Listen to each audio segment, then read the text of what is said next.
Hey everybody, my name is John Soul. I'm the Director of Discipleship for Family Renewal Project. I wanted to let you know that this church teaching called Theology of the Body is going to blow your mind. So the big question is, what is theology of the body? Well, theology of the body is the study of God as it relates to our bodies. So how does our bodies, our lived experience, actually connect with God, right? Both not just studying Him, but having a relationship with Him, right? So theology of the body answers two main questions. Who am I? And how do I live in a way that brings me happiness? I've seen it, and this comes from John Paul II, but it's also deeper than what John Paul II brought. JP2 never gave us anything new. He just re-articulated what the church, in its 2,000-year history and beyond, has wisely taught for centuries through the mystics of the church, the doctors of the church, other theologians. John Paul II simply retrieved these lost gems, this incredible treasure, and shared it in a way that speaks to our modern heart, our sensibilities that are focused on individualism and freedom and autonomy and self-assertion and confidence and some sense of pride for, our own accomplishments as human beings. But what he was trying to get at is that there's something deeper, more meaningful in life, and it has to do with our understanding of God, that infinite mystery who teaches us about the very essence of our existence. So he answers those two questions, starting with part one, who am I? What does it mean to be human? He focuses on our origin, our history, and our destiny. Original man being not just where I came from and my personal story, my childhood and my upbringing, which is beautiful and awesome, but also where we all came from, going all the way back to the Garden of Eden in our original innocence. Well before we committed the original sin, we had original innocence with our original solitude, original unity, and original nakedness, meaning we had this deep sense of belonging with God in the sense of who am I in relationship with God, and counting or naming the animals, still finding yourself alone in our solitude, but yet then original unity as Adam is awakened and sees Eve for the first time. And then through original nakedness, they learn to be vulnerable, to see each other rightly without using or abusing or neglecting. And then from that original innocence, we go into our historical brokenness after the fall, the original sin, where we ruptured the relationship with each other, with God, with ourselves, and with the whole creation. And through that historical brokenness, we find out where we are today, where people lust for wealth, honor, power, or pleasure. We forget that we should love people and use things when we care more about loving things and using people.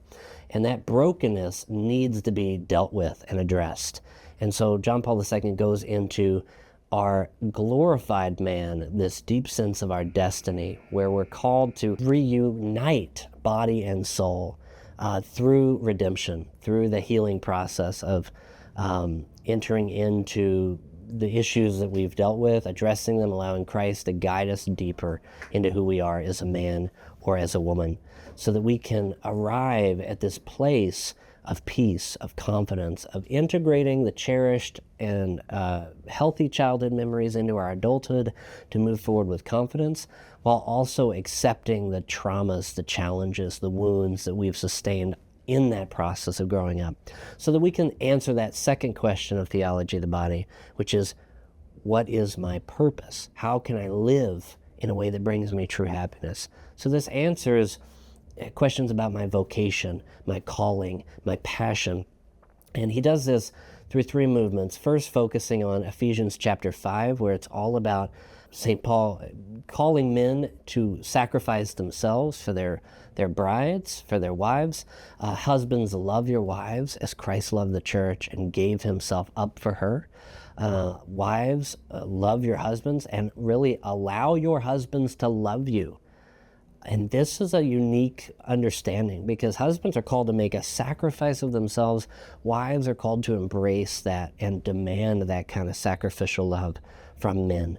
And so it's a complementarity, and it's a deep mystery that's related not just to married life with marriage and sexuality and children, but ultimately in that gift of self that every human person is called to give to one another in some form, which leads to the second movement of part two, answering that deep question of what is my purpose, with the connection between the Book of Tobit and the Song of Songs, focusing on the story of Tobias and Sarah on their wedding night, and the prayer of Tobias to call down the mercy of God upon them, so that they addressed the sacrificial nature of true love, so that lust was cast out of the bedroom and the desire to make a sincere, true gift of self was all that remained.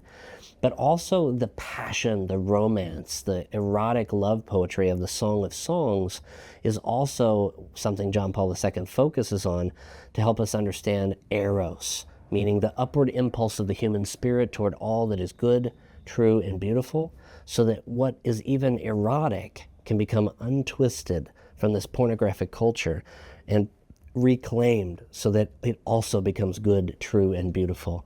So that anything we do in life, whether it involves sexuality or any other passion or hobby interest, becomes something that is focused on glorifying God through our gift of self in service to one another.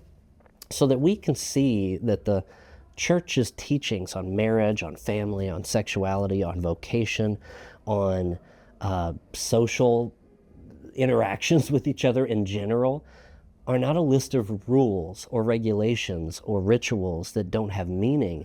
In fact, rather, these rules are really just the parameters of a healthy lifestyle that creates the habit of discipline and intimacy and confidence and peace with every person we interact with, so that we inherit a lifestyle of true, lasting happiness because God forged us through time and space and discipline. That's what theology of the body is in a nutshell. So obviously you can tell part one is the basics of who we are, origin, history, destiny. Part two is a lot deeper when we get into what is my purpose, how can I find happiness through sacrifice and self-gift and agape, sacrificial love, as well as erotic, passionate love, and how there has to be a connection so that we can see that the church's teachings are actually the lifestyle of happiness we've always longed for. John Paul II was ultimately answering the question of why the church understands the human person concerning its rejection of contraception, birth control, the things that reject human life at its very conception, so that when we are open to life at its very origins, open to other people entering our lives through God's providence, suddenly we're open to every person who enters our life at any moment. We see all people as gifts, not burdens. We're not afraid of the unknown. We actually welcome it with confidence and peace in the stable love of our Creator. Now, if you want to know more about what theology of the body is, I highly recommend joining a TOB small group with Family Renewal Project. You can check out information about that in the show notes of this episode or this video. And we invite you to really consider getting involved with some of our courses and classes as well.